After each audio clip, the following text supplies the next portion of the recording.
How are you? Good. How are you? I think I'm okay. Hard to say sometimes, isn't it? Hard to know for sure. I was in New Jersey all day and just walked in the door. Oh, Our yeah. guest is here. Oh, good. I'll introduce you to Emily.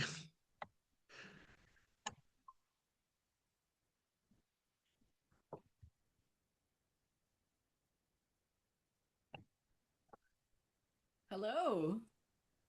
Hello. Emily, this is Meredith. Meredith, Emily. Meredith will be introducing you tonight. Oh, great.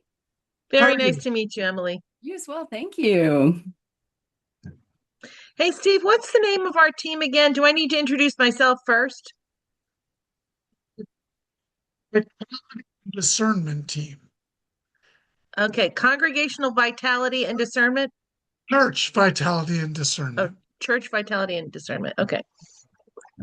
We just changed teams and we can't get it all straight. I completely understand. Our company was purchased in December, so I'm part of a new team as well and trying to get used to all of that. So I understand. Yeah, new lingo. Yeah. So it looks like you're both bundled up. It's obviously pretty chilly in New Jersey. Really cold.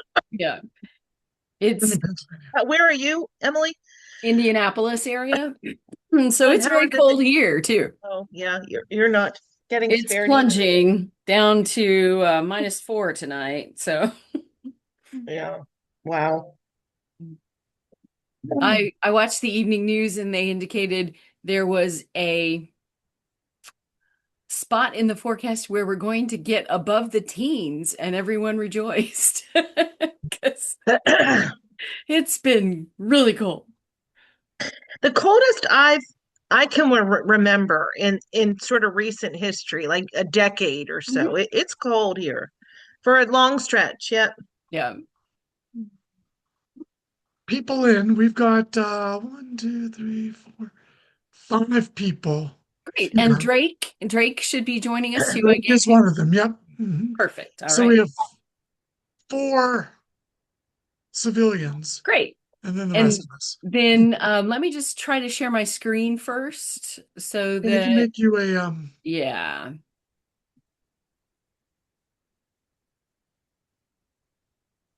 and we are recording. Yes, Okay. Are you able to share?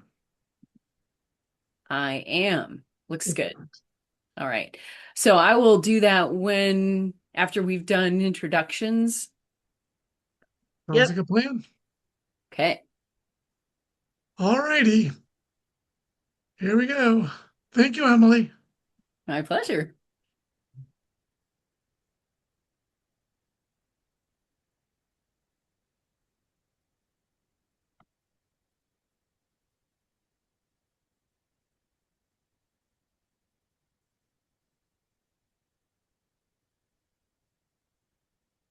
Everybody. Hello, everyone. Hi, everybody. Hello. Hello. Steve, do you have a sense of if we're expecting more people? Um,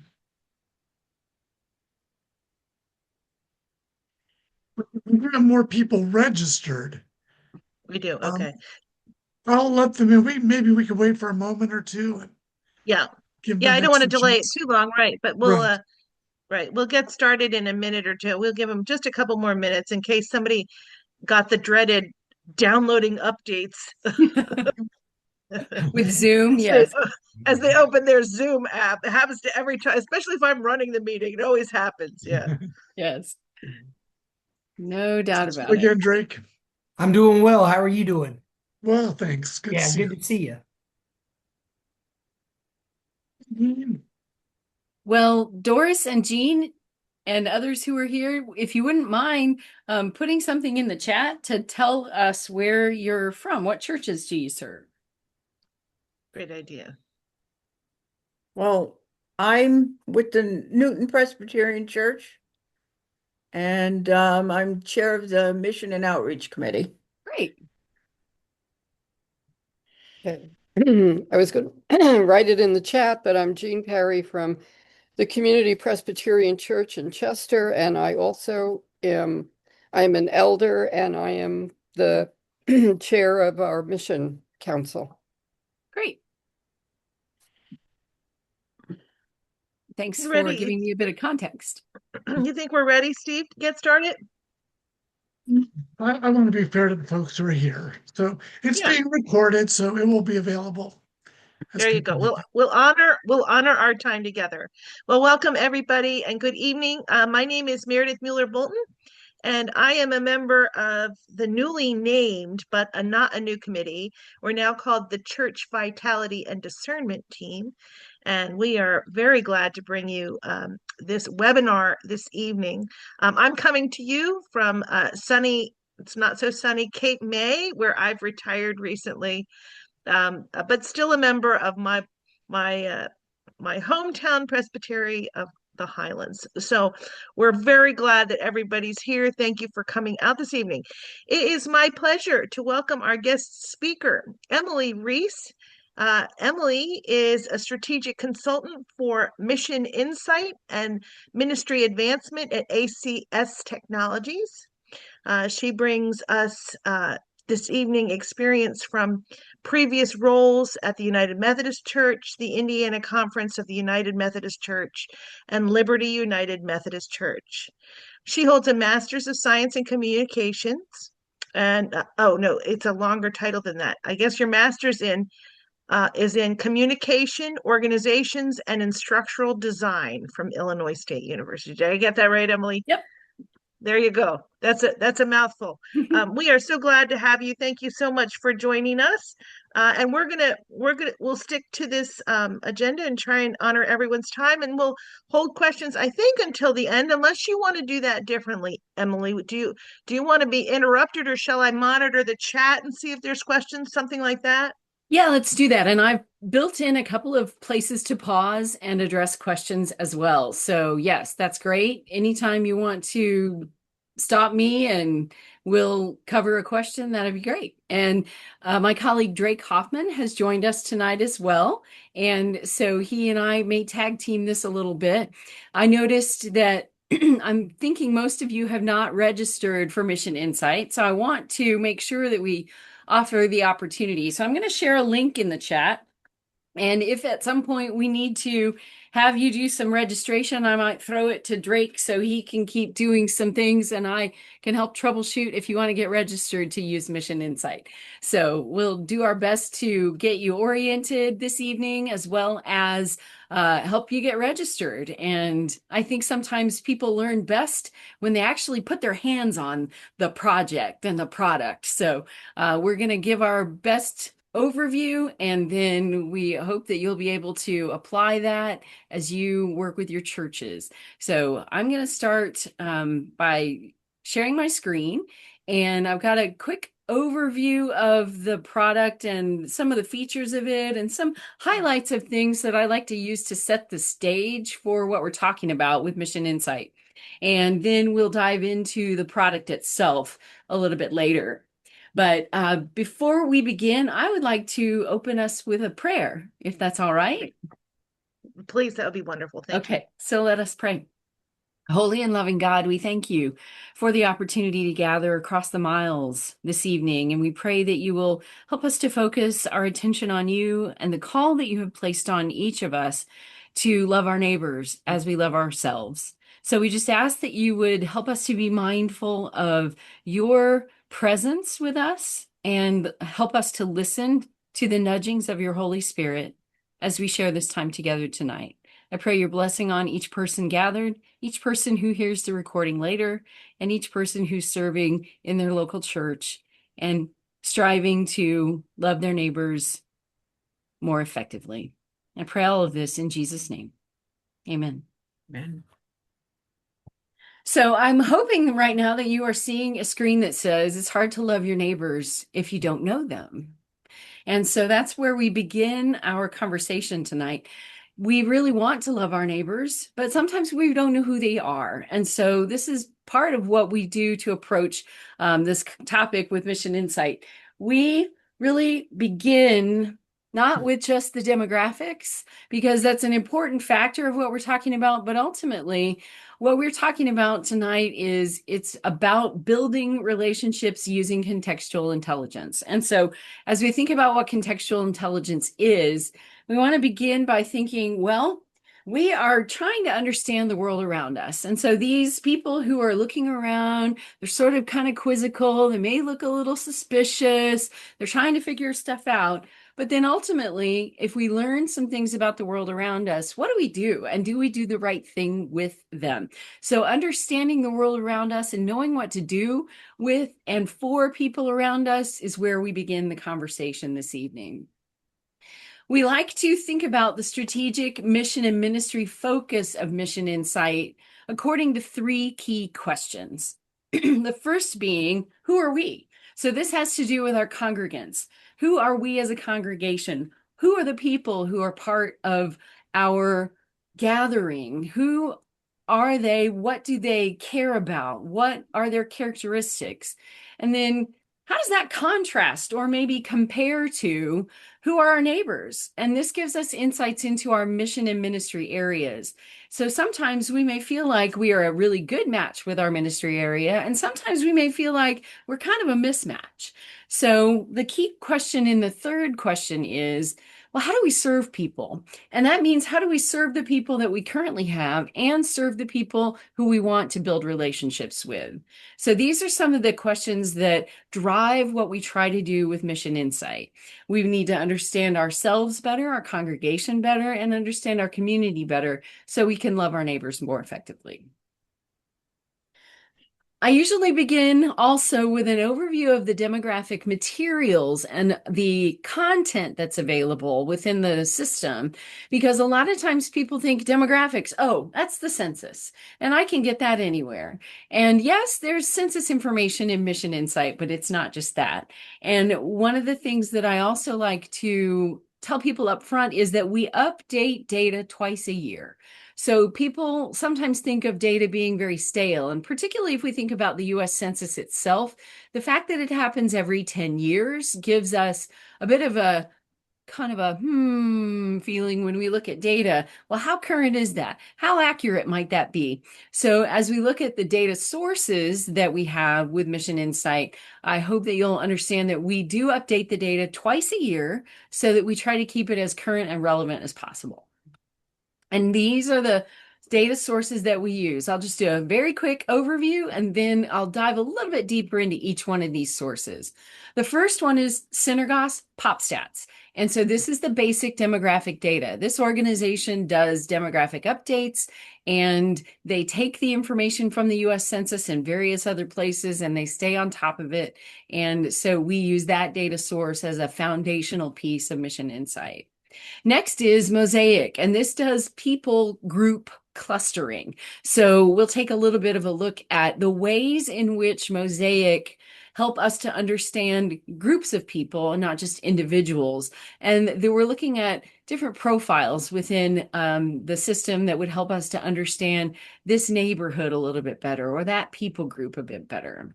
Next, we've got Epsilon, which is household level data, and we have an agreement with the company that provides this so they can power our neighbor center. And so it may feel somewhat at times like this is Big Brother watching. This is data that's readily available. And so it's important for us to think about how might we use that same data in constructive, positive, and kingdom building ways. Finally, then, we have what we call the American Beliefs Study. It's proprietary research that is commissioned by ACS Technologies for use in MissionInsite. And it is our exclusive and proprietary information, but it gets then incorporated into the reports and the system of MissionInsite in a way that gets localized. So I'll talk a little bit more about that as we go along. I'm going to pause right at the moment for any questions so far. For anyone who missed my comment in the chat Okay. or is watching this later, Uh-huh. Highlands Presbytery has a license with MissionInsite. Right. And so all of the churches in the presbytery, you have an opportunity if you're here now or later for Drake to register you or however that ordinarily works. Mhm. But if you have any interest in just playing with this, please do, because we've purchased the license for that purpose. Absolutely. And you'll get so much more out of it if you have your own registration, and you'll be able to see the things that we're going to be showing tonight. You'll be able to run your own reports. You'll be able to do different scans. You'll be able to plot your people on the map, and it will help you to understand who lives where, how far they live from your church. And so much more available to you by registering and using the product yourself than by relying on the presbytery to provide that for you. Thanks for speaking up, Steve. I appreciate it. And if I could add one thing here too, Emily, just to put Please. any fears at rest, if a simple man like myself from South Carolina can learn and use MissionInsite, anybody can. And the really cool thing about it is it seems like a lot. There's data and there's all these words, opportunity scans, mapping, but I can assure you, when you actually use the tool, a lot of it becomes intuitive, and it's more about community than it is anything else. It's beyond the demographics. It's really just saying, hey, who is in our community? How can we love them more? Absolutely. Thanks for bringing that point back around, Drake. As we look at the data sources, first off, the synagogue's pop stats. So these are variables that are updated on a quarterly basis. They're looking at 1,300 different pieces of information on multiple people groups. So they are boiling that information down to enable us to use some. We don't use all 1,300 of them. We pick and choose. There are certain variables that we kind of think are not as appropriate for the church, and I'll just kind of leave it at that. But there are other things that we do use quite readily and build into the life of the system. They also track the population at the zip +4. So if you've got a zip code +4 attached to your address, that's how deeply they go into this data. And one of the things I read recently with Synergos is that they are very quick to update population changes. Here's an example. On their website, they mentioned that they were tracking very quickly in real time the population shifts that resulted from the California fires that you might recall happened last January.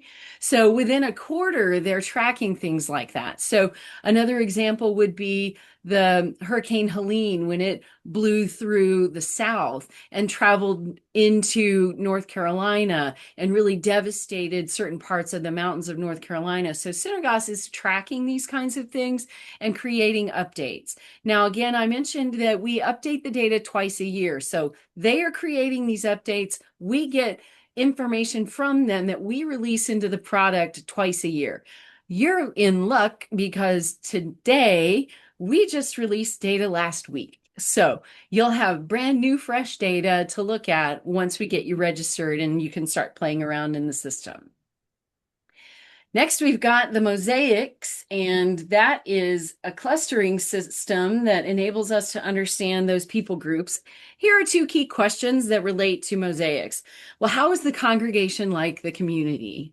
And then how does the community differ from the active congregation? I will often use this word active because I think it's really important for us to bear in mind. So many times we have people on our membership rolls that we might not have seen in a very long time. So when we're talking about understanding the active congregation and the active people who are involved, we want to be thinking about who's attending regularly, who's giving regularly, who is participating in some kind of ministry or maybe learning opportunity within the church. So that gives us more of a sense of who the people are who really make up our congregation, so that we can get a sense of who they might relate to better and who they would have natural affinities with. So as we think about this mosaic clustering system, these people clusters are driven from 600 different data points. And you'll see on the screen here, we're talking about whether they're a homeowner, maybe they're renting, where do they live? Are they in an urban environment or a rural community? As we look at your presbytery, you're more in a suburban and sort of exurban, rural kind of an area in some cases. And so those are things that we factor in as we look at the mosaic information about people. One of the things that I think is important to understand is that there are 17 basic clusters, and this is everything from A to S, A being the most affluent, S being the most impoverished, and everything in between. And so those then become 71 different individual types. And so here are some of the creative names that perhaps go along with them. I always like to think about some of these. So these, I don't know, C13 philanthropic sophisticates. If you have a lot of C13 philanthropic sophisticates in your congregation, these are the most generous people according to the Mosaic typing system. So these are people that are important to support the work of your ministry. Another people group that's kind of interesting is the K group, Wired for Success.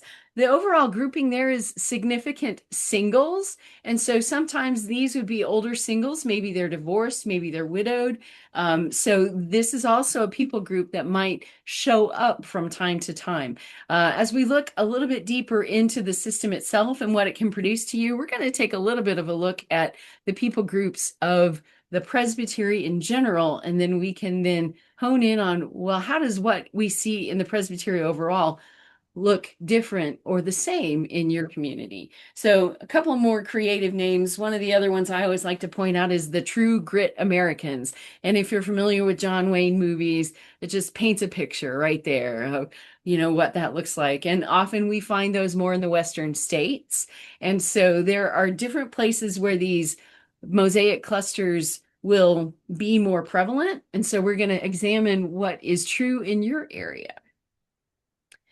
Next, the Epsilon household data. And so this is household level information, and based on transactions, based on things that are being tracked through this Epsilon system and then made available to us so that we can put things down to the household level. You'll see here on the screen that I've created some red dots on the screen, and we're going to show more of that within the actual system. This gives us a sense of what the Neighbor Center feature does. We can also generate address lists from there, and we can do comparison plots. So if we have the neighbors and we're looking at particular characteristics, for example, in this one, I've asked for married households with children. And so the red dots represent that. And we'll look at different criteria within the system. If there are some that you're particularly curious about, we can choose those. The good thing is that we can then export a list that you could then use for the follow-up with people and maybe outreach and mission opportunities, since that's the focus of some of the teams that you're part of. So you would just request those address lists, and we can show you how to do that in the system as we do the demo later. Finally, the American Beliefs Study. And this is done every 4 years. We most recently conducted the research in late 2024 and during January of 2025. So the data is very fresh, 15,000 respondents. And this enables us to then project down into local geographies. So if we've got 1,000 sample, for example, you might hear from Gallup or other organizations. Oftentimes the data done for a national study is 1,000. But if we're doing 15,000, then that enables us to pinpoint more precisely in this region of the country, this is more of the response that we've gotten. In this region of the country, here's what people are thinking. So this is what enables us to do these projections into the system. But the one thing that is consistent on every report that I have ever run is that the one thing that people are looking for the most if they're going to visit a church is a warm and friendly encounter with the people who are there. And that's everywhere. And you might think, oh no, it's going to be quality sermons, or no, it's going to be activities. Everywhere it's warm and friendly encounters. Drake, what have you seen as you have been looking through these reports. Sorry, I was trying to find the mute button. No worries. Yeah, when I was looking in a lot of the areas that I've been doing work in, one that really jumps out to me that mirrors a lot, and I feel fortunate that I'm not in this group, but me and my wife were fortunate enough when we purchased our home in 2020, and the housing market is through the roof just about everywhere in the country right now. And one of the things that I've noticed that's jumped up is struggles with adult children across many different geographies. So I thought that was really interesting to see. Mm-hmm. Yes, and the current issues with the struggles or the life concerns that people have are up at the top of the list. Most of them are financial. And that was not the case in the research that we did 4 years prior. 4 years previously, the research was done at the end of 2020 and the beginning of 2021. And so almost everything that we saw was ongoing concerns about COVID-19, ongoing health concerns, personal health concerns. So it's interesting to see the shift over time as we look at these bits of information. So these are things to bear in mind that you can find in the system itself. So those are the resources that are available. I'm going to pause for questions again and see if there's anything, if you want to unmute or put something in the chat.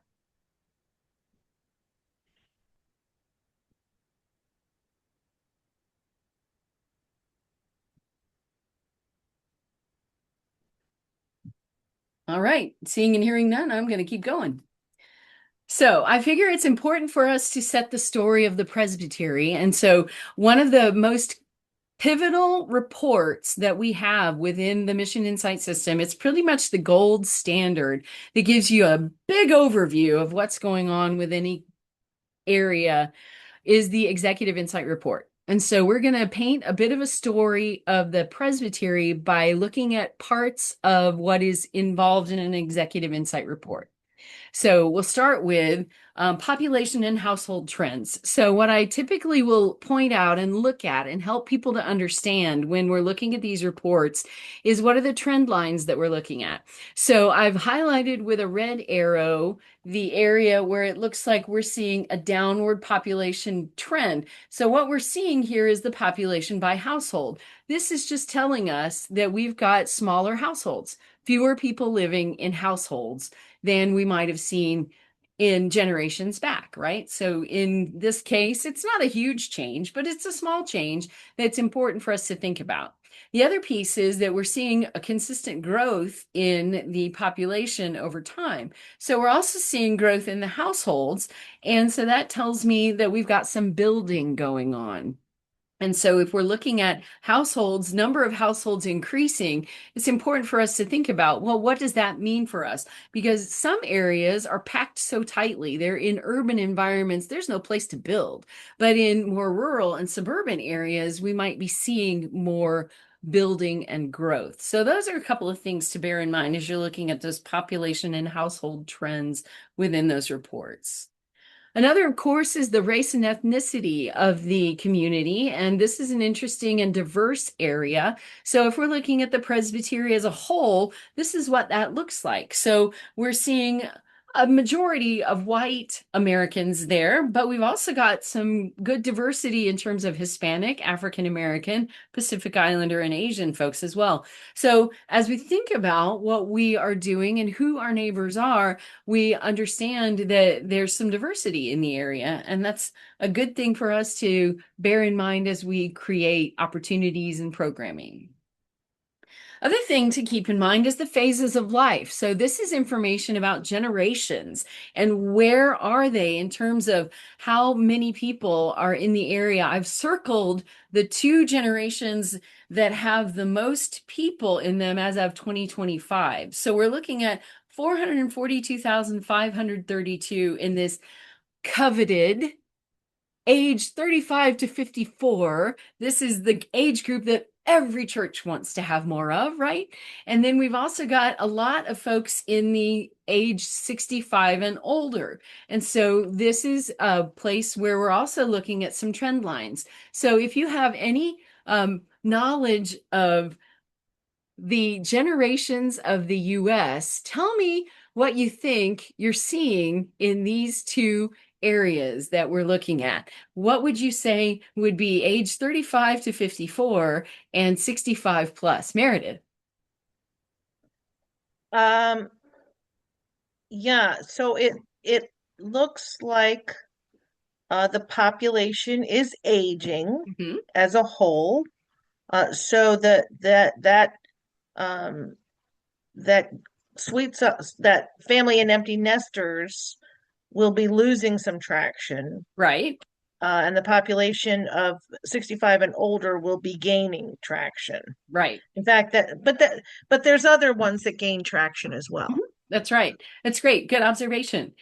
What we're seeing here is the aging through of the millennial generation, the Gen X generation, and the baby boomers, right? Mm. So at this point, the leading edge of Gen X is turning 60. And so the baby boom, which preceded Gen X, is almost all over 60 at this point.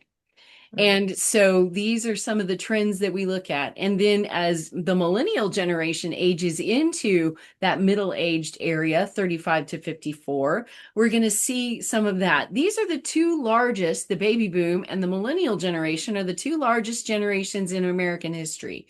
And so these are two generations that we are paying some attention to as we think about the ways in which ministry gets shaped. And boomers tend to be living longer than previous older generations. So this is a factor to keep in mind.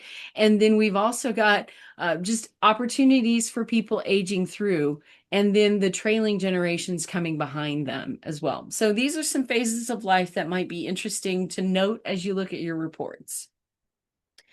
I also like to point out household income trends. So in this area, that's a very high level of income.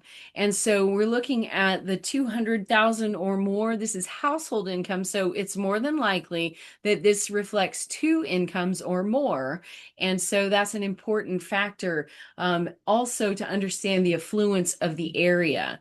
I also tend to point out and look for if there's any kind of disparity or inequity in the amount of income among different people groups. And so we've got this feature within the reports that breaks down the ethnicity and race and the income levels by that. And so we can see that in the Black and African American and Hispanic, the income is quite a bit less than what we see in the other people groups. Also something to keep in mind, and also something to think about in terms of what we can learn more about the people who are part of all of these different people groups.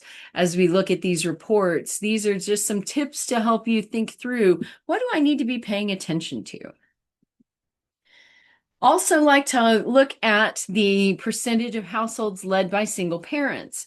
Most of the time, I will see this look at about 30% of the families in any area would be led by single parents. In this area, it's quite a bit smaller. So we're looking at a 23.5% level of single parents. I often use myself as an example here. In my community, it's more like 89% married and 11% single parents. So when I see something that gets above the 30% mark or below the 20% mark, I think, okay, we've got more of a picture of what we're finding here in the community. So we've got married with kids, we've got single with kids. There was an area that I looked at a few months ago, 75% single parent households.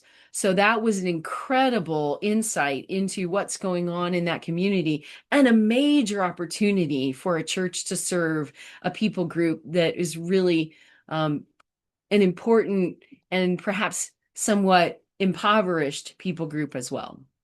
Just another thing to bear in mind as you're planning ministry. Another piece is the education level. So as we plan our education, as we plan our resources and things, looking at the education level of people and communicating with them and even prepping sermons. These are important things that we think about as we understand the education level. We want to bring people along and speak to them in language that they understand, and also recognize that in some instances, those communities might be less educated. That may influence what we do and how we do it. There may be others where we are more educated, and in the example of the presbytery as a whole, it's more educated than the surrounding state and would be expected. So that would be something to bear in mind as well. And typically, if we look at Presbyterian groups, Episcopal, Methodist, Presbyterian, Lutheran tend to be higher education in terms of the people who are part of those congregations, but also something to think about in terms of how we relate to our neighbors. Again, also percentage of blue and white collar.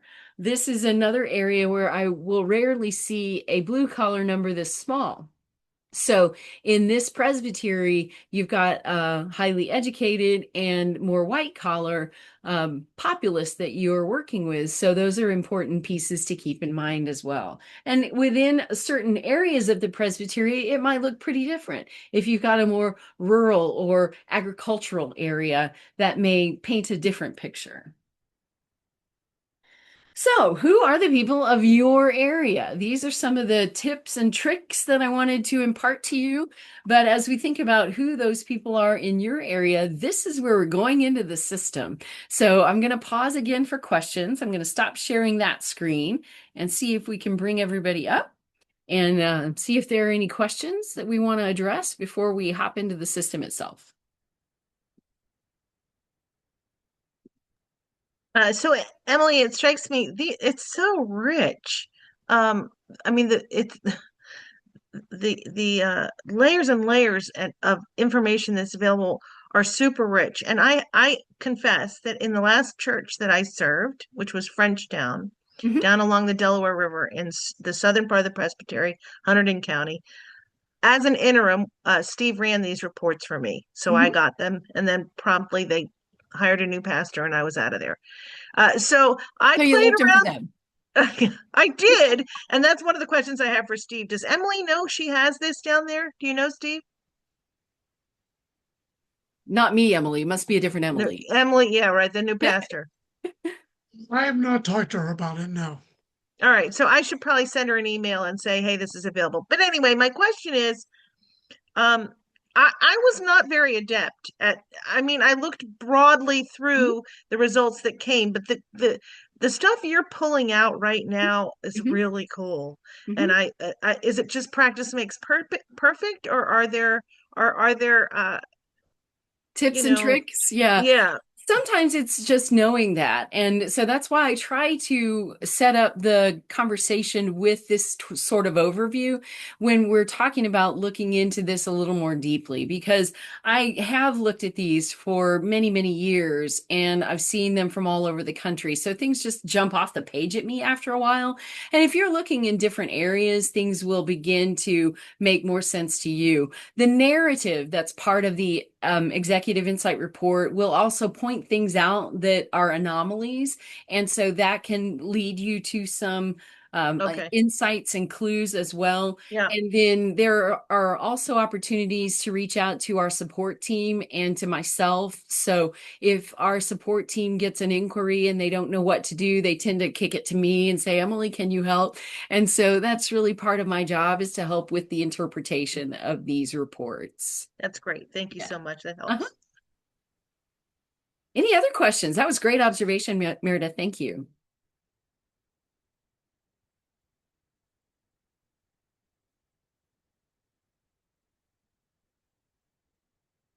Drake, anything to add? No, not at this time. Okay, super. All right. So, this beast of a system that we've been talking about, people sometimes get very intimidated by it, and I'm going to try to walk you through it in a way that is simple, so that way you understand where to find things and how do you get to what you're looking for. So, I'm going to share my screen, and we're going to see if we can help you kind of walk through it a little bit. So, Are you seeing a map interface now? Yes. Great. Okay. So we've landed here at Hilldale Presbyterian Church. So if you are from Hilldale Presbyterian Church and you are registered to use MissionInsite, then this would be the view that you would get when you log in. So you would be seeing, hi, Ross. Thanks. Thanks for sending data. Sure, no problem. So I'm picking on Ross because he was willing to share with us some information about his congregation that we can use to do what we call a comparative insight. And so we appreciate Ross's willingness to do that. And we're going to use his church as our example for walking through the system.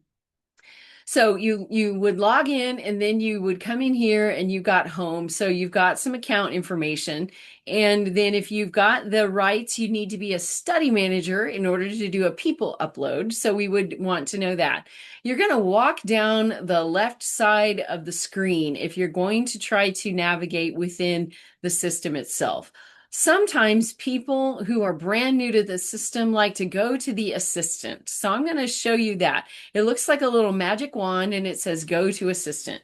So we would show this up and we would be able to do all the things that we want to do. So I was showing you the fact that Ross has given us a people plot. So if we wanted to plot the people, this would be where we would do it. So you want to bring your congregation's data into the system and plot where they live so you can see where they live in comparison to your congregation. This would be where you would do it. So you would either plot your people if you've already got them loaded in there, or you would upload people if you haven't already uploaded them into the system. We're going to go back to the assistant and I'll just show you different things as we go along. If you wanted to export or download a map, let's say you've put some things on a map, you want to save it, you can do that here. If you want to run any of the predefined and custom reports, this would be the tab you would do it. If you want to look at Neighbor Center, which we talked about, which is household level data, this would be where you would do it. We talked about that list purchase. So if you want to purchase an address list of certain criteria, this would be where you would do it. Theme maps, opportunity scans, and working on the map. So we're going to skip and work on the map. And so this is the map interface. You'll see here Hilldale Park Presbyterian Church right there in the map. You see that I can go in and out a little bit. So if I want to zoom in and zoom out, I can do that. And it gives me more detail as I would get in closer. So that would help me to understand my immediate neighborhood and also from a distance a little bit. We're going to walk down this map, or excuse me, down this menu. And so we're going to see what comes next. View. So let's say we are interested in viewing certain things. Sometimes churches are interested in seeing where other churches are. So if we wanted to put a marker on, we could search and we can zoom out a little bit and it's going to give us up to 25 places that are also places of worship and churches within the area. So we can see where they are pretty clearly. And so that gives us a feel for, oh, well, okay. And we can then zoom in and see, oh, okay, that's the Notre Dame Mount Carmel. Okay, that's well, that's the closest church to me. Okay, this can kind of be an interesting thing to take a look at in the map. Another thing is daycare. So a lot of churches are interested in doing daycares, and so they sometimes want to see where other daycares are located. So if we're looking at this, we can get a feel for, oh, golly, well, look at where all those daycares are. And there's a little bit of a hole here. So maybe this might be a good place for us to have one because look how far the other ones are. Okay.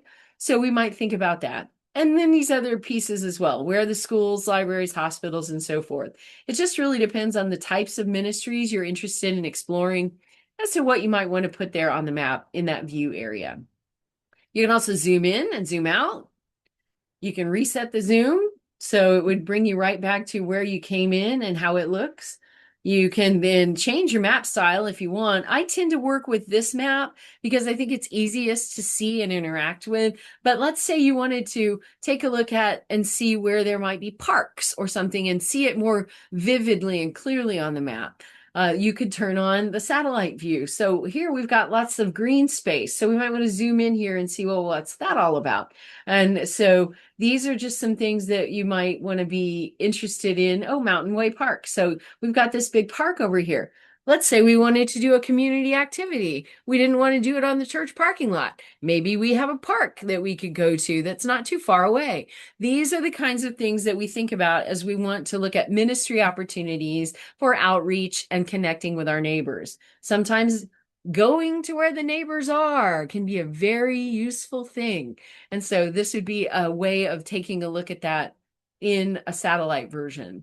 You got other choices as well. I tend to stick with these two more than any others. Though if you wanted to see satellite interaction and traffic maps, you can do that as well. That may give you an important bit of information about how much traffic is around your church, because that can be an influencing factor in how far people are willing to drive to come to your church and factors like that.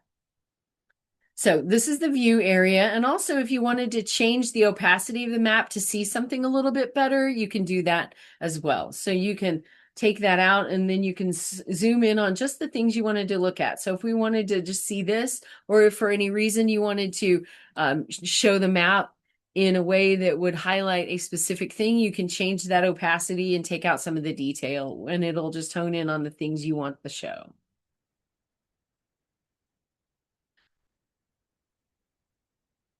Layers would be the next thing that we would be looking at. And so if we're looking at our church location, this would be our Hilldale Park.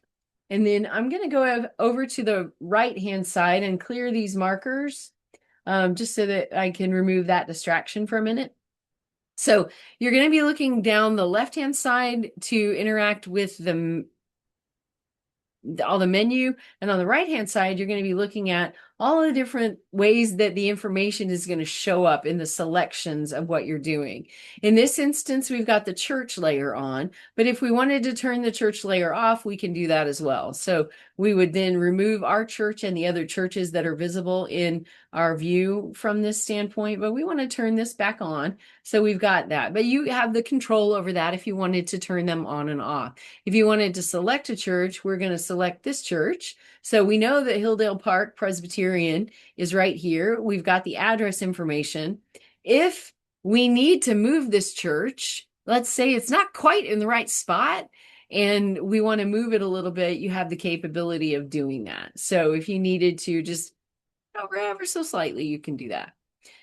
If you wanted to then choose from a different bit of geography, you've got options down here in the standard layers. So most basic census defined area is called a census block group.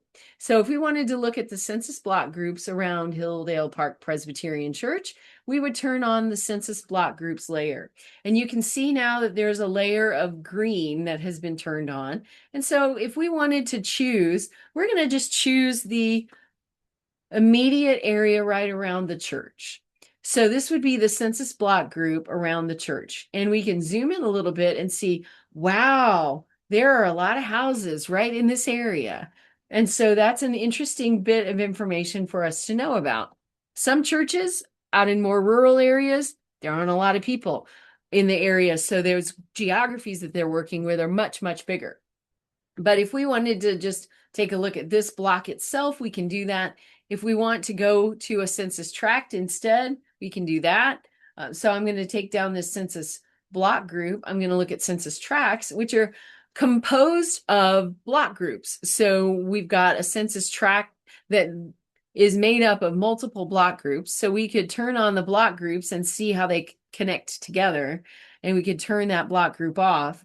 Oftentimes, I point out the block groups because government grants are sometimes based on certain block groups. So if you're interested in looking at government grants for ministry opportunities, there may be some things that would relate specifically to block groups, and they have government sites where you can find what grants are available for those particular areas. Sometimes those are more impoverished areas or areas of opportunity where there are people groups such as Native American people groups or other groups that the government is particularly wanting to help in a certain way. So some of those things are available and might just have some monies involved in helping you implement new ministries.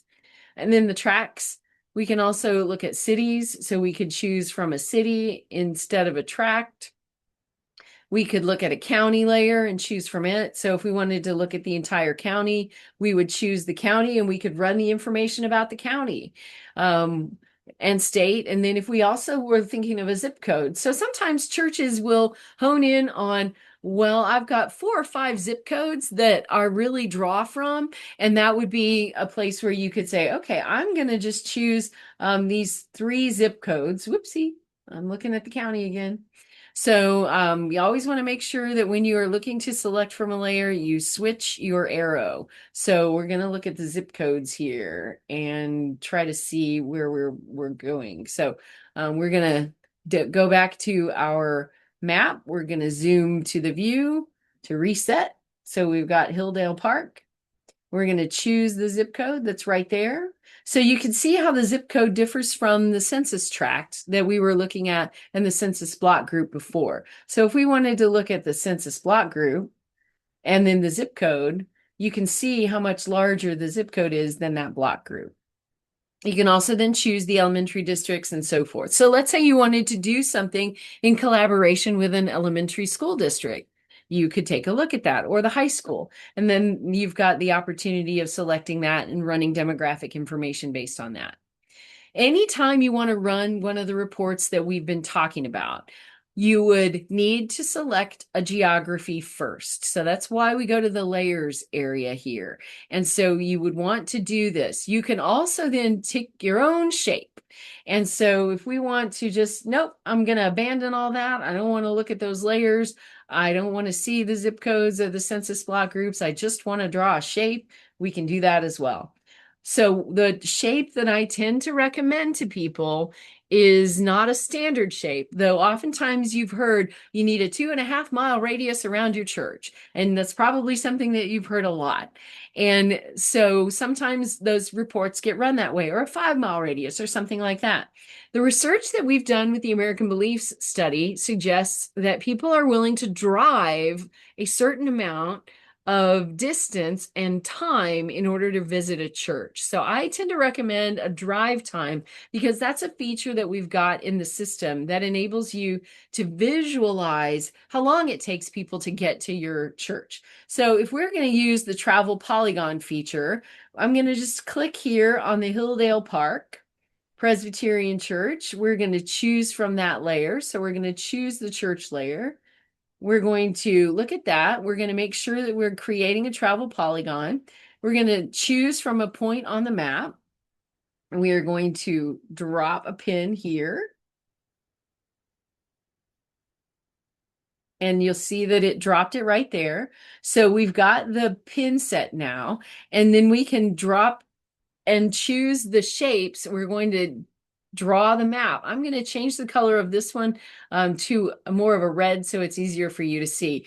We're going to do a 10-minute drive and a 15-minute drive, a 20-minute and a 30-minute, just to illustrate for you the difference in these drive times. And we're going to just do a low resolution so it'll be an easy draw. We're going to create these shapes. And so you can see how they stack kind of like concentric shapes. And then you can get a feel for how far out is it to drive. So that 30-minute drive encompasses a lot of other churches. In fact, 32 of the churches of the Presbytery are in a 30-minute drive of Hilldale Park. So we can eliminate different layers. So we can, once we've got these selections, you'll see over here on the right-hand side, you've got a 30-minute drive. So I'm just going to turn that off so we can see the 20-minute drive. And that tells us that there are 17 churches in that 20-minute drive. And then I'm just going to turn that one off. And then we've got a 15-minute drive, which is 12 churches. And then we've got the 5 churches within this 10-minute drive. So that gives us a sense of how we're connected to the other churches of the Presbytery. This is counting the churches in the Presbyterian study. This is not counting all the churches of other denominations. I always like to try to point that out because that may be going, no, we got more churches than that within a 10-minute drive. So that's what we're looking at here is the churches of the Presbytery.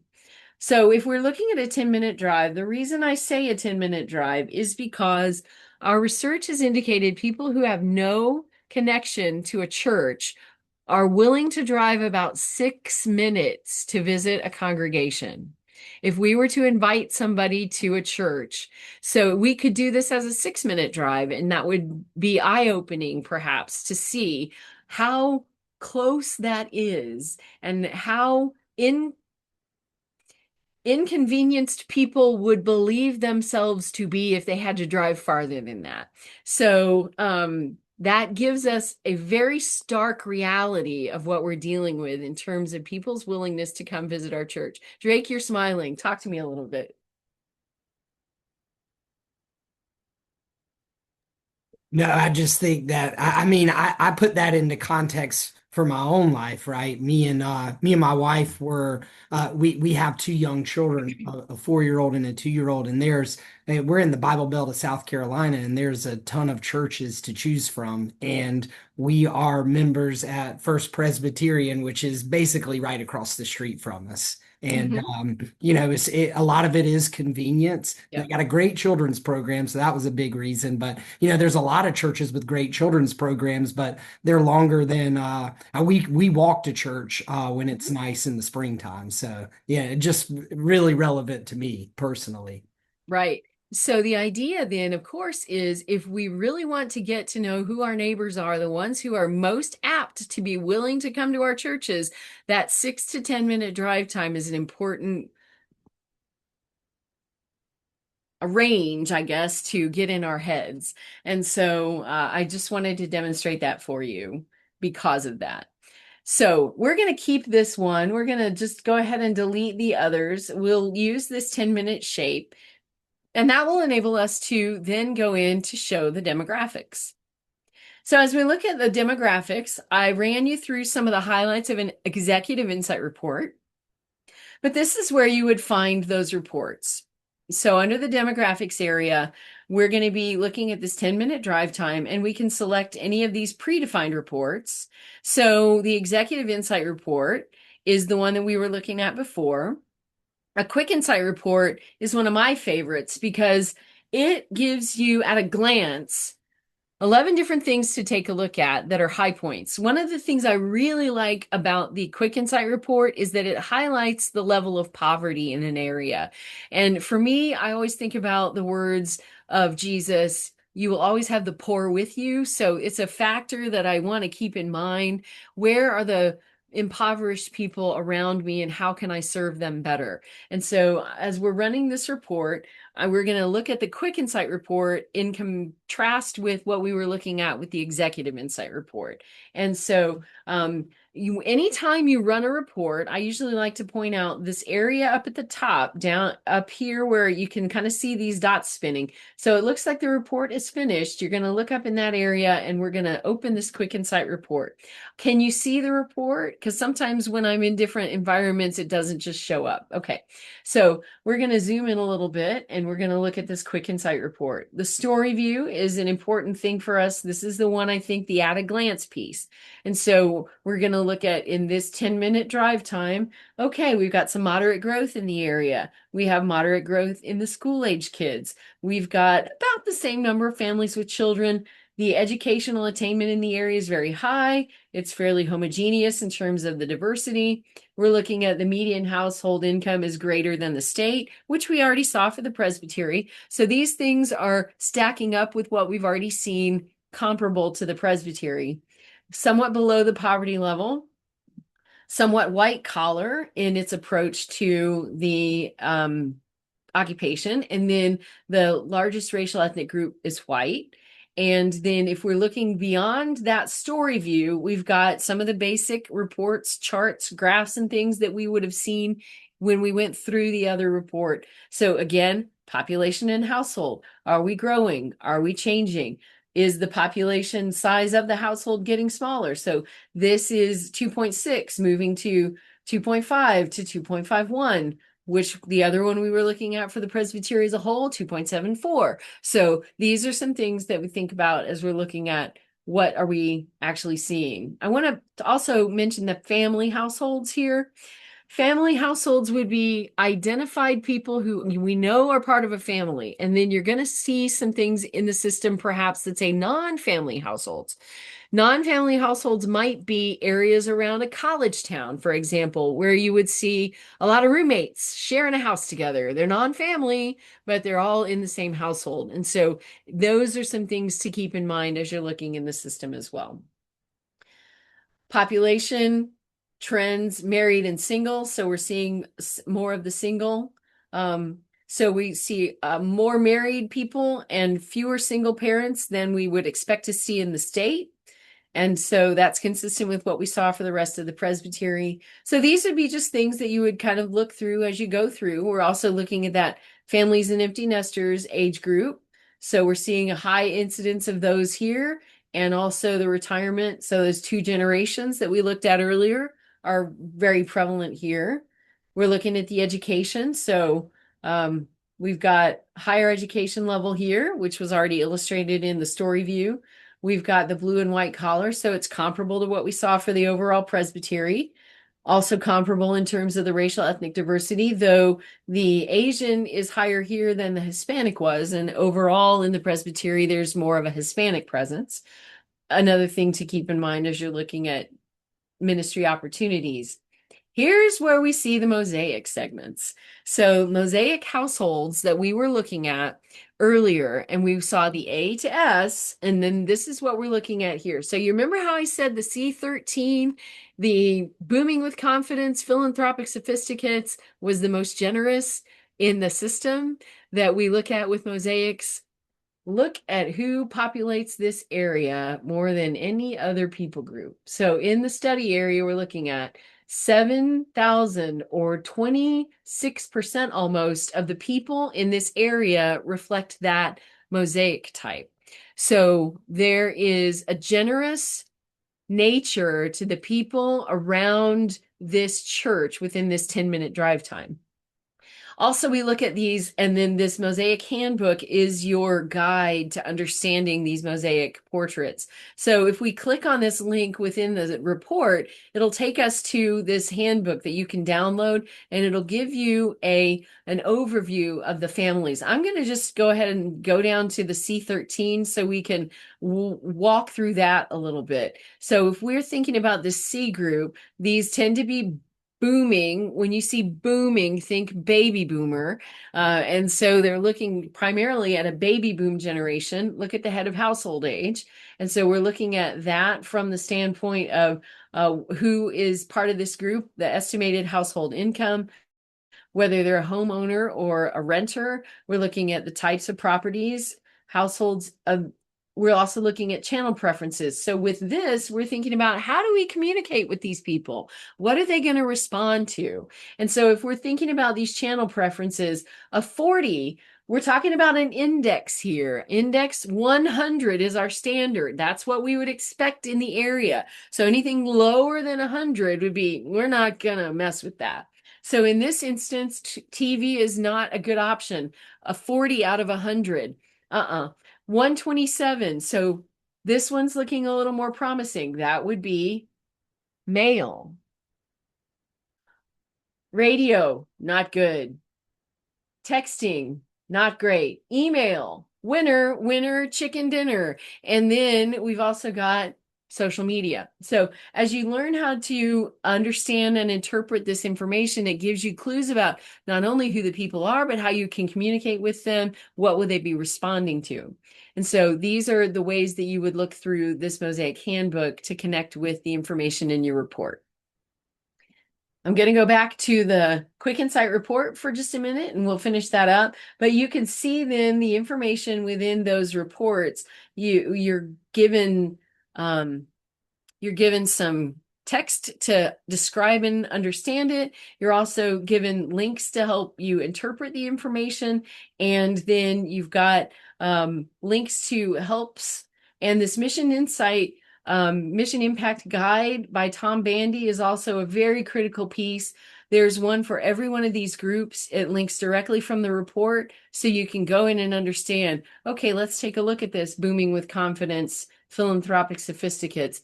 What kind of leadership are they looking for? What kind of information can we learn about them? What kind of hospitality are they interested in, and so forth?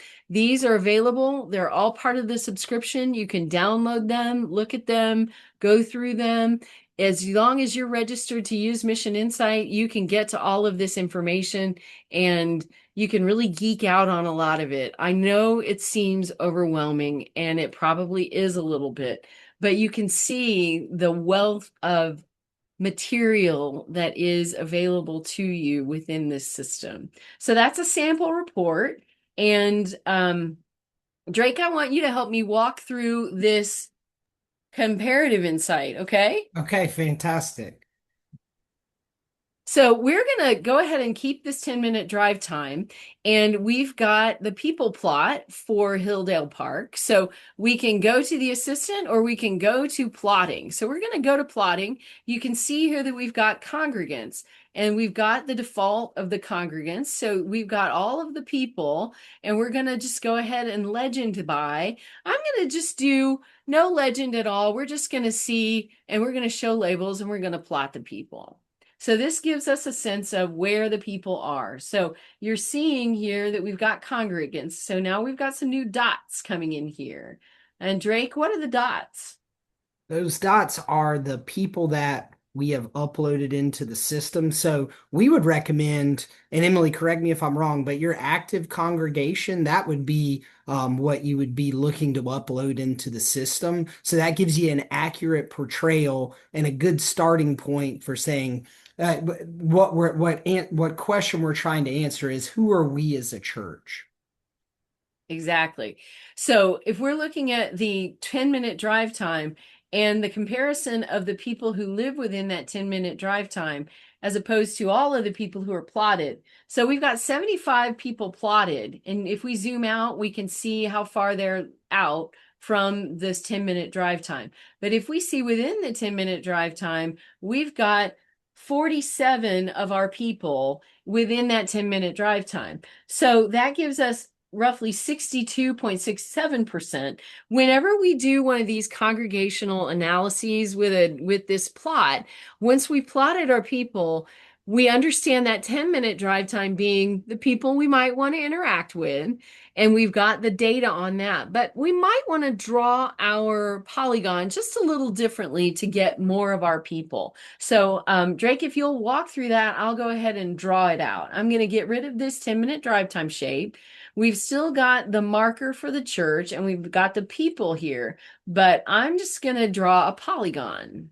Yeah, and while she's drawing that, and it's really simple to do, you really just pick a point on the map, click again, and you can really draw any shape imaginable. And there's benefit to this outside of just trying to capture your own congregants. We all don't live in perfect squares and circles, and every community has geographic boundaries, whether those are real or just in our minds. You know, whether that's a railroad track that we don't cross or a interstate we don't get on.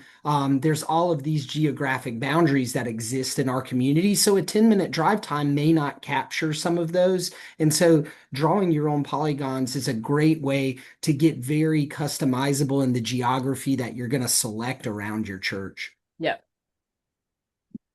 I've noticed that I've got this, so I'm going to just change this ever so slightly. But you see down here where I've got now 63 of the 70 congregants, and that's 84% of the congregation, which is a much better look at who the people really are. So with this shape, I'm going to go ahead and do a comparative insight report. So we're going to go back to the demographics area. And what's going to happen with a comparative insight report? Drake, tell them what it includes. Yeah, what that includes is we're going to get a look at our own congregation. So we're going to be able to see some key demographic variables represented in the comparative insight report. But also the really cool thing that this does is it pulls back and says, okay, here we are as a congregation. This is who we are, but how do we compare to the community at large and the local mission field that we're called to serve? And so we can actually run analytics against that show us where there are areas where we're overrepresented in our congregation to what we see in the community, where are we underrepresented? So it really is a looking glass into future ministry opportunity. And let me highlight one thing really quickly too. And sometimes we forget, it's so intuitive to Emily and I on a lot of this, but if you'll notice, we're getting into those report generations and you see how easy it is to generate a report. Emily drew a shape around the church, and then she went and selected which report she wanted to run. So that is how simple it is to get data out of Mission Insight. Think of it as, okay, what area am I looking at? Let's create that shape. And now select a report and click generate report. And now we have a comparative insight report in front of us. Exactly. And one other thing too, and I know Emily's going to get into it a little bit, but when I look at the comparative insight reports at first, and I'll look at people's eyes, the eyes get real wide because we're looking at a lot of numbers and a lot of different representations here. I almost think of it like in The Price is Right, when at the end, when they're right before the showcase, and there's some people that walk up to the giant wheel and they're like, how am I going to spin this thing and make sure it gets past 100? Same thing with the comparative insight. But once you know what you're looking at, it's a really easy report to read. Yeah. So we're going to walk you through how to read it. So what we're looking at here is 63 people, and that's 37 households of this congregation. So that gives us a sense of the population in that polygon area that we drew and the population of households. So obviously we look at total people and total households. Typically we're going to be seeing married couples or families, right? So if we're plotting 63 people and they come in 37 households, that just means we've got some married folks and people with families in that mix. The total number of mosaic segments in the study area is saying 130. So I must have a shape somewhere else because the mosaic segments, There's only 71. there's only 71. So something's not right here. And this can sometimes happen when you're looking at it. But if we're looking at the mosaic segments, 12 mosaic segments, and that tells us what we're looking at here. In this instance, it's looking at the mosaic segments by the study area. So we're looking at this information. And on the left-hand side, it's the people in the area. And on the right-hand side, it's the people in your congregation. So we're looking at if we've got 5,204, the system is projecting that none of them are in that age group from this congregation. We're looking at the ages of 51 and older. So we've got only a few other than the older generations here. And what we're seeing here is the index. Again, if we're looking at an index, 100 is what we would expect. And then anything above 100 or below 100 is something for us to pay some attention to. The system is basing the information on the coding that is associated with the address. So if you sometimes look at one of these reports and think, well, I don't know that that quite fits my people, recognize that that is going by what the data has in the system, and it's an estimate and it's a directional piece, not a set this in gold because by golly, it's absolutely the most accurate thing in the world. What we're trying to do is give you a sense of the picture of your congregation and the picture of your community and how they're alike and different. Drake, you're nodding. Go ahead. Yeah, no, just nodding in agreement there. So this is also giving us some projections of whether these are married with kids in the household, whether they're unknown status, how, if they've got kids, what ages they're likely to be. And then the income levels. Again, we were seeing a higher level of income for the entire area. We're looking at the breakdown here. That's consistent with what we're seeing in the study area. and in your area of your people. So it's a different way of looking at that. The area that's probably the least accurate because of the way that the system might be looking at the Mosaic codes and applying the typical racial ethnic profile of a particular Mosaic code. This may not be as accurate. So you may think, well, I don't have an African American, I don't have 4 Asians in mind, but it's looking at what is the typical profile of that people group by Mosaic code. Here's the example of how Asian often gets calculated in this area. Many times the Asian community is very prevalent in the A group. And so if you see a high instance of A group people in an area, it's likely to be calculating Asian higher than you might see in your congregation, because the A group has a high incidence of Asian persons because of their professions typically.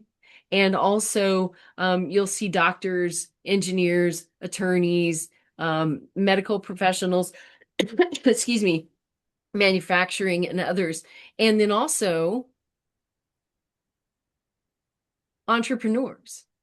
So your base level income looks higher on paper if you are an entrepreneur, a small business, and you might be in a different Mosaic cluster. So these are things that as you get familiar with the materials within the system, you'll learn more about what you're reading in those reports and in the helps that you'll find within the system. I'm going to just keep going. Just to clarify there too, with the comparative insight, there's some elements of it that are more directional than anything. And then when you look at, if we really want to hammer into the African American population or the Asian population, we have some really accurate reporting in the pop stats data, and some of the other instances of pulling data out where you'll find some more accurate numbers that represent truly what's in the community. Yes, and you'll see that in the Neighbor Center feature as well. And so you can pinpoint that.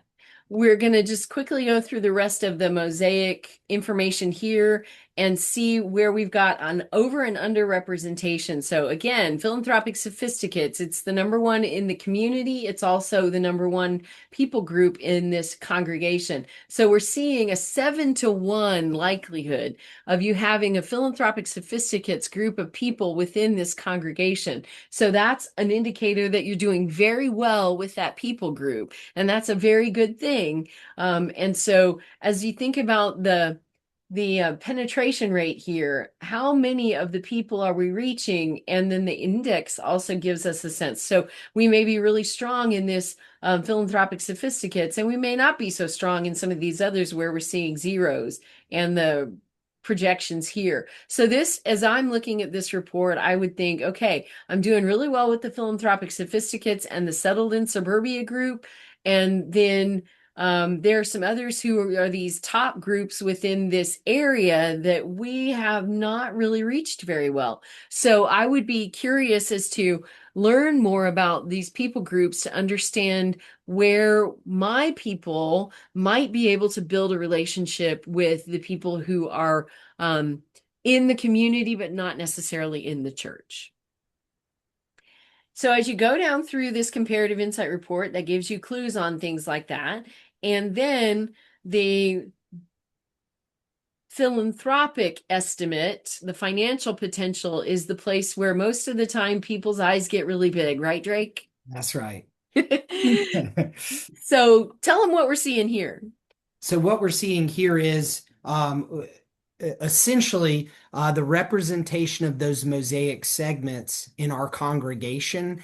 And with that, we're showing the median income by segment and the total number of people that are in our congregation that are or households that are represented by that segment.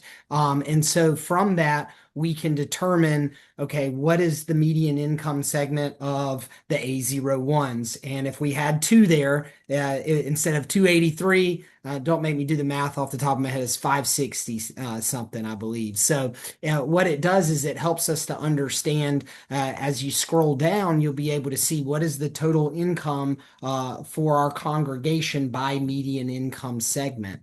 And from there, we can draw some great insights into one, are we reaching the hearts and minds of the people in our congregations? We know money follows mission, so are we connecting well with our people? And Emily, you could probably speak on this better than I can with the work that you've done, but as I understand it, it's somewhere around 3-4% is what we would typically see for what you would say the budget for the church could be.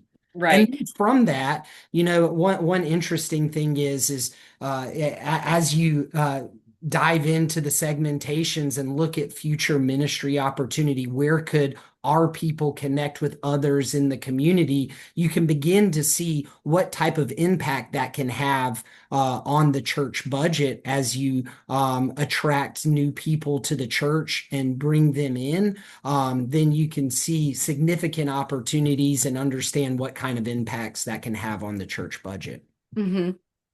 So as we think about this, yes, you're absolutely right. Typically 2% maybe of the budget is what we would expect in Ross terms of the over the total projected income. Ross, you've got your hand up. You're curious, huh?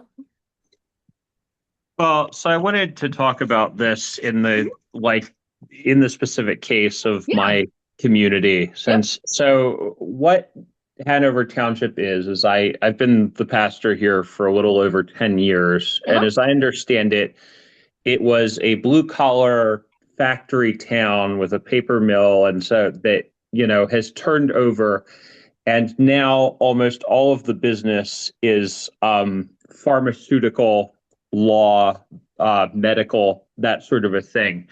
And so what I have in my congregation are a lot of people who have GED equivalents or high school diplomas who are very, very real estate rich now. A lot of them, despite just having a high school education, own more than one house. But in terms of income from their pension, they're very cash poor. And in contrast, you have people that are moving into the area that are younger, who are working at pharmaceutical companies, who are able to buy these houses not at the $16,000 price they were when my members bought them, but at the $600,000 to $800,000 price that they are now. So you've got a mismatch there, right? So I mean, it was. We had a young family come in. The husband was an engineer and the wife was a flight attendant. And right away, they're in the top 10 giving units in the family. And, I don't think the husband was even 35 years old. What do you do when you have a sort of felt mismatch with the community like that? Or there's definitely there are households that have to be in line with these demographics with incomes of 200,000 or more, right? But certainly there's a lot of people in my church that are in their 80s now that never saw a fraction of that during their working careers and struggle with the daily right expenses. Right.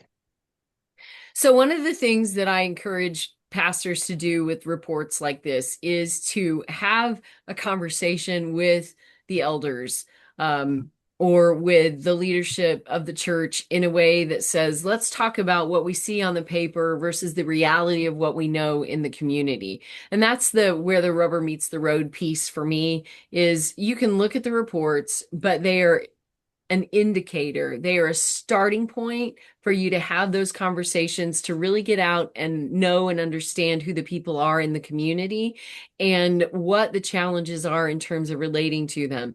Some of the information that you'll find in the Mission Impact Guide might give you some clues as to where there would be some synergy between the people groups, where there's some commonality, and also then some places where there just may not be a really good fit. And so then sometimes that leads to some really difficult conversations and questions about the future of a congregation. I did some work in congregational development for several years before coming to my current role. And those are some of those really challenging conversations to say, here is who the church is now. And for us to have a future, these are the people that we need to begin to build relationships with. And what does that look like? And how willing are people to let go of some of the things that they have held so dearly for so many decades, to make some changes, to make room for new people, to welcome them in really deep ways, and to say, I want to get to know these people, not just because I want them to come and save my church, but because I genuinely care about them as my neighbors. And so I think that there are some ways that you can use the tools of the system to help start those conversations. One of the things that I wanted to show you before we close out tonight, and I'm mindful of the time, would be some of the help features that we've got. So I'm going to just share my screen briefly and show you some of that so that we can then have you get deeper into the system. So if we look at this, take the tour, we've got this improved help and support area. The help menu is over here with the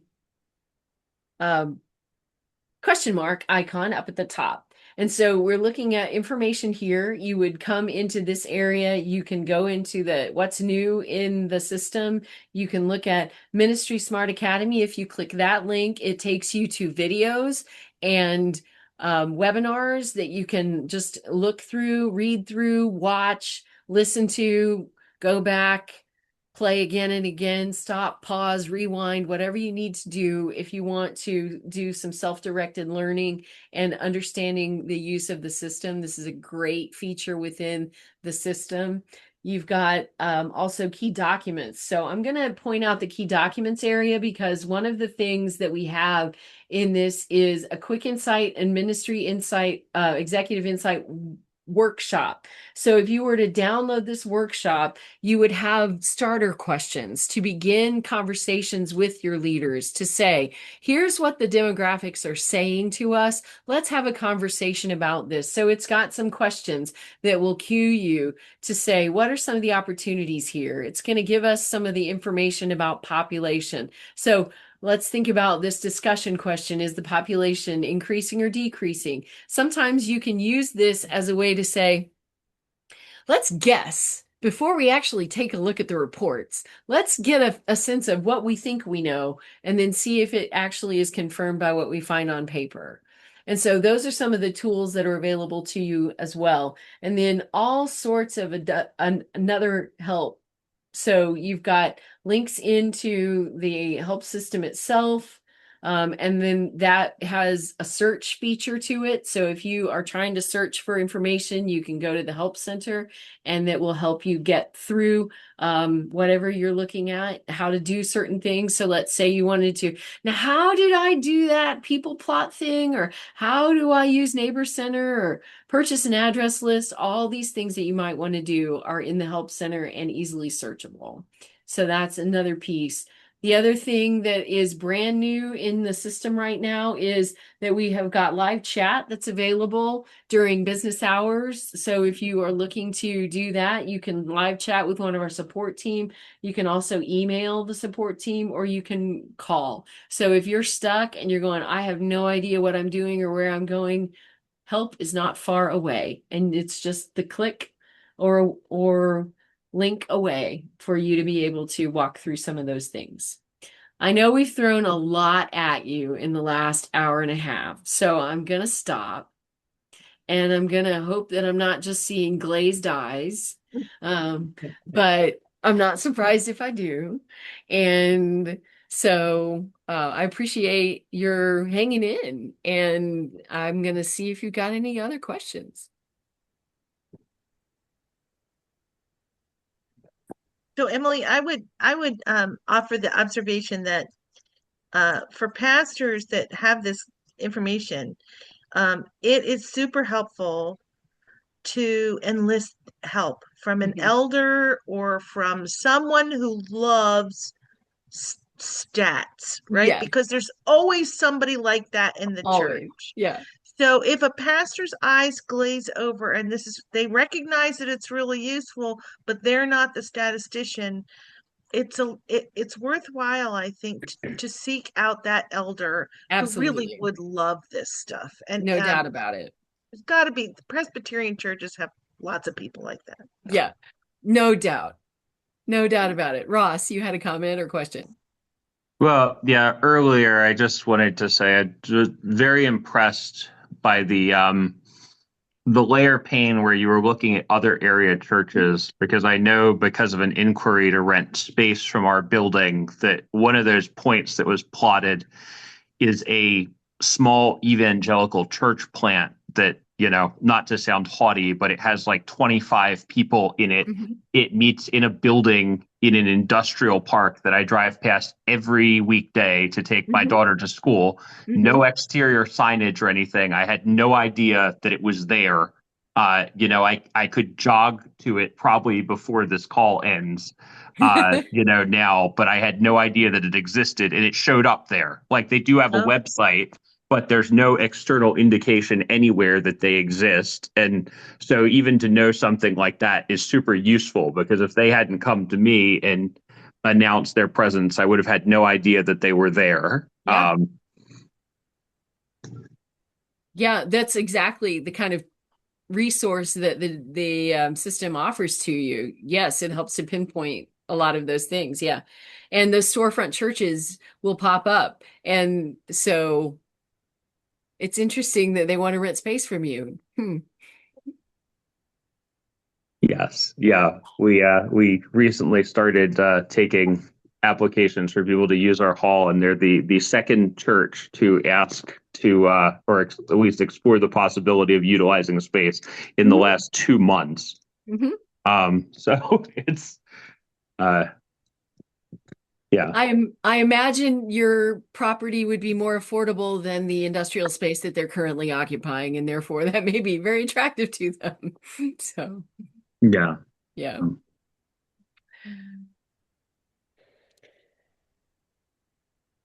Well, thank you everybody for your time and attention this evening. I appreciate your willingness to be part of the conversation. Thanks, Drake, for jumping in and assisting with your insights, and Meredith, yours as well, and Steve as well. So thank you for Thanks to this the two of you. time. Emily, Thank just you. wonderful. Thank you so much for your time, your expertise, and we're glad Drake came along as well. Yeah, You gave us an awful lot to think about. So thank you so much. Yeah, our thank you. pleasure. I haven't said much. It's a little overwhelming, but Yeah. I thought the same thing as Meredith is, I'm already thinking of people that I can feed this information to and They're probably on the have, finance committee. uh, Yes, they are. Yeah. You're yes. right. Yeah. Or Yes, property, right? They're right. they're or P&I for Steve. They're on that's where they're gonna be. I don't Yeah. know, It's but the I think it's person useful. whose I face think it's lights up very, when you talk about statistics, and That's there's right. somebody, I They are. guarantee there's They're somebody there. there. yeah. They are. Yeah. Absolutely. Well, thanks again. Blessings. Have a great night. Yeah, And you too. please Thank reach you. out if you need anything here. Let me give you my email address and MI support at acst.com. So that's MI support at acst.com. It's Emily R. If I can type my own name. Great. And so Either one of us would be happy to help you with whatever you need. If you find that you're having issues with getting registered using the link that I shared earlier, our support team can help walk you through that. Sometimes we're seeing that people are getting tripped up over the I need to establish an ACSC email link or log in, and then I need to register for MissionInsite, and they're masters at helping you walk through that. So That's great. mhm. And this video of this meeting will be available, which will be huge for those people in your church that want to do this. That's Yeah. true. That's why we're recording. So you've got it for reference. That's right. Okay, thank you so much, everybody. Have a great Thanks. night. Thank All right. you. Thank you so Good much. night. Have a good evening. Blessings. Good night. Yeah. Good night.